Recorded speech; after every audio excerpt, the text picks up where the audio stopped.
Time for the, I don't know, our favorite segment, I think it is, of the week. I know it's Lacey's for sure. It's time for a little Seahawks will. Kellen, you have a gift for picking these Seahawks game, man. The team is 7-3-1. 2 of those losses are to the Saints and the Buccaneers, and you picked both of those games. What do you see going into last Sunday's game that led you to make that pick? All right, folks. Well, I'll let you guys at home get a pen and paper. You guys got it? Cool. Okay, this is what you have to do.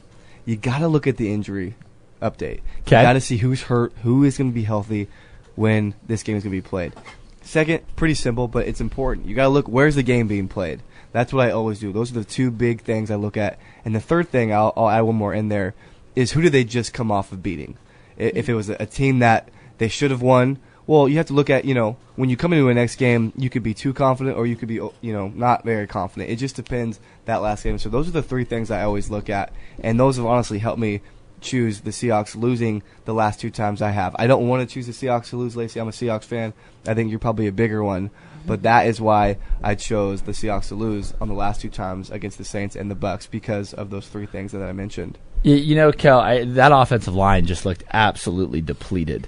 They look like they just didn't have the guys. They were traffic cones out there blocking, not linemen. Justin Britt, he isn't known as one of the best offensive linemen in the league, but this game has proved how valuable it is to that Hawks line and the leader he is and how they get their schemes together. I think that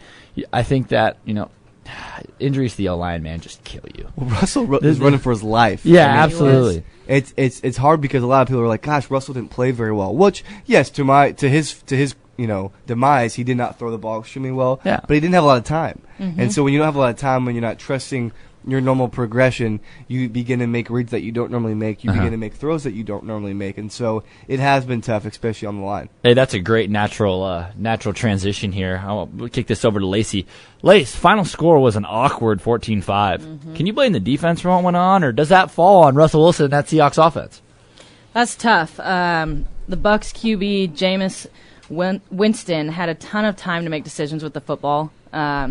And because of that, he was able to find his receivers. He was 21 of 28, averaging almost 8 yards per pass.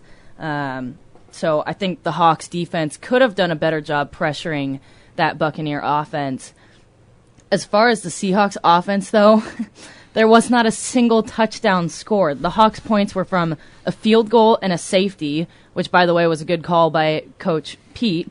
But it's pretty hard to win a football game, guys, when you don't score a single touchdown. And I think the defense did all they could. Holding a team to only 14 points is pretty impressive on the defensive end.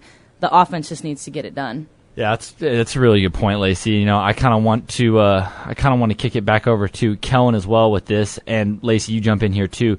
But what part of the offense was lacking against the Buccaneers? Lacey, you go first. Ladies first as always, and then Kel. Well. You already touched on it a little bit. Kellen kind of already alluded to it. Russell Wilson threw for a total of 20 yards in the first half, you guys. That 20 more than us. That is tough. And he threw 2 interceptions. Wilson led the team in rush yards with 80 yards across 8 attempts. And honestly, you can't blame the guy. Like Kellen was saying, he was scrambling for his life. He's trying to make something of this offense and move the ball down the field, whether that means he has to run or not. But he was sacked 6 times. So I really think a lot of the blame goes on the offensive line. They're making it really hard for Russell to get any kind of play going. Right. And it's tough. When you're the offensive line, it's one of those things where you're only really noticed when you're doing things wrong. Exactly. Except unless you're the Cowboys. Then you're noticed every week on SportsCenter for how great you are. But it's one of those things where they just have to get healthy. They have to get confidence. And if you're the Hawks, you're beginning to realize where you need to put your money, because they have not done a good job, in my opinion, in investing in the line. Again, you want to build from the inside out, not the outside in. There's only so much time we can point fingers at the O-line. Do you think Russ or any of the other skill guys could have helped this poor offensive line play? Because it's poor. Let's call it what it is at this point. Let's not sugarcoat this. It's poor. Well, I think Darrell Bevel can do a better job with play calling. I think if your line's struggling, you need to do a quick 3-step throw, a 3-step drop for Russell, maybe some quick screens to Baldwin, get him loose out in the outside.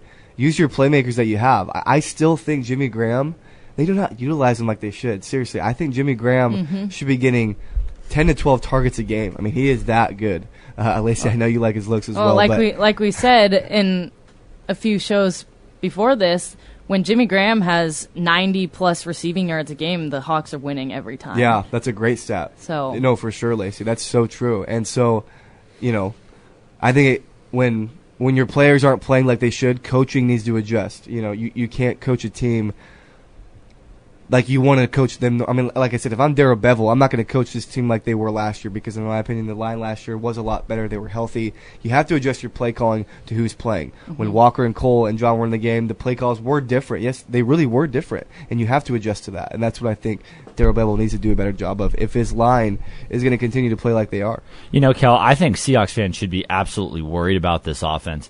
You see how just inconsistent they could possibly be. You look, Russell Wilson looks like an all-pro, and then turns around the next week and throws the ball for 20 yards in the first half, and then the pattern repeats itself once over again. The Lions and the Falcons are both 7-4. The tie the Seahawks have put them ahead of those teams at 7-3-1. And now all of a sudden it's a war to figure out who's going to have home field advantage in the playoffs. Mm-hmm. I don't think they can afford to lose another game if they want home field advantage, guys. I mean, And I think they need it. I really think they need home field advantage. Yeah. Obviously, the clink, whatever you want to call it, CenturyLink Field clink. is. I like the clink. I haven't That's heard good it stuff. called the clink. I like the before. clink. That's good, Kellen. Can we roll with that now on the funny. show? We'll go with the clink. It's what it's called Clink. from now on, the clink. Okay, everyone know the clink. But it's so hard to beat the Hawks there. So if I'm the Seahawks, like you said, every game should matter anyway, all 16. But no question about it. Their sphincters are tight right now because they are in a little bit of a hole. Yeah, okay, so let's look.